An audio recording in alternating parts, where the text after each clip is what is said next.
Hi, I'm Tara with Resplendent Hair, and I'm joined here today by Dr. Hanna, our hair restoration surgeon and published author. Thank you for joining us today, Dr. Hanna. So, I wanted to take this opportunity to speak a little bit about robotic hair transplants. Can you tell us what is the Artas robotic hair system? Sure.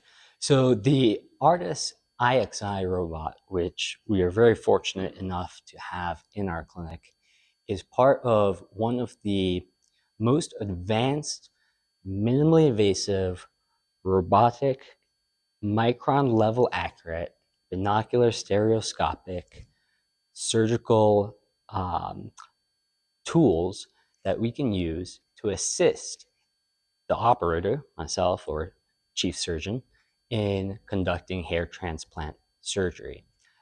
This is light years ahead of what used to be used back in the 70s, 80s, and augments our manual harvesting techniques. I'm happy to go into more detail on how that robot actually works and the science behind it. But in a nutshell, it's the latest and greatest. Great. So, Dr. Hanna, can you tell us how the Artis robotic hair transplant system is different than the traditional methods? Sure. So historically, hair transplant surgery was conducted by the strip method. And that would be taking for example, rectangular area of scalp, cutting out that actual tissue and the hair contained within and moving it to a recipient site. Later in the 80s and so, surgeons began using millimeter diameter plugs in an attempt to create a more natural and aesthetically pleasing outcome, but it still looked artificial and people could usually tell those who had plugs.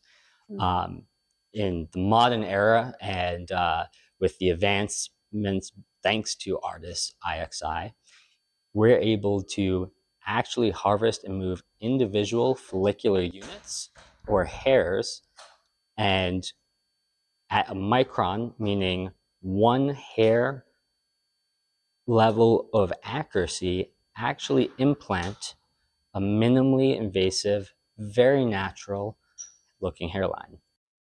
That's interesting.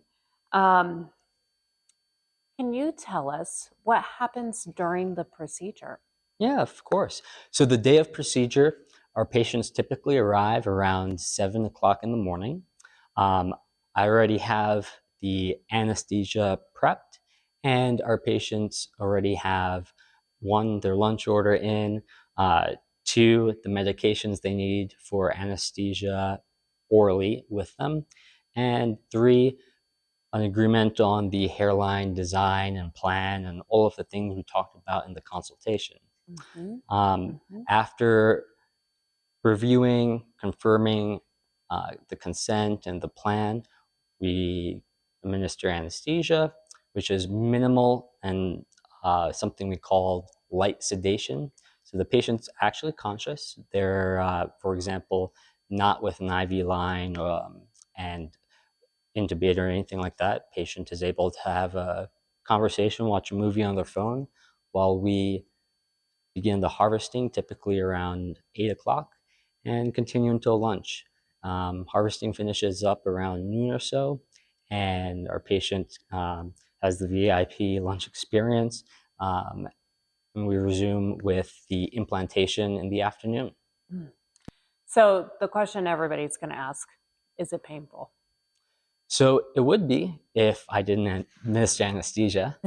And that's why I use a very specific and patient um, individualized either cocktail for the Mhm. anesthetic or weight-based dosing for the oral medications that I provide. Those include a couple, of course, analgesics or anti-pain, um, anxiolytics or anti-anxiety, and generally patients fall asleep during the procedure, which is great for us, Mhm. the surgical team, because it makes, of course, the actual manipulation easier, and for the patients, they just get a nice nap and wake up really refreshed. So can you tell us what are the advantages of using the Artas robotic system? Mm-hmm. So we're really lucky to have the Artis IXI system in our own clinic. I know it's one of the few that are available in the United States.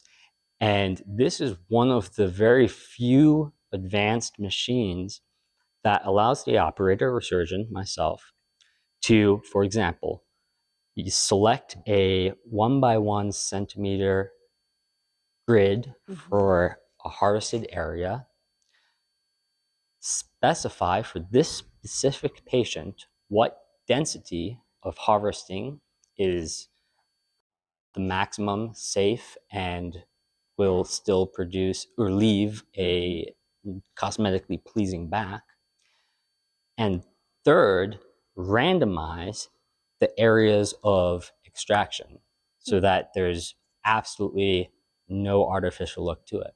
So with that being said, does it give better results? Oh, absolutely. You can tell a night and day difference when a patient has had either a very careful manual surgical technique and a surgeon who doesn't get tired versus when we begin using the robot.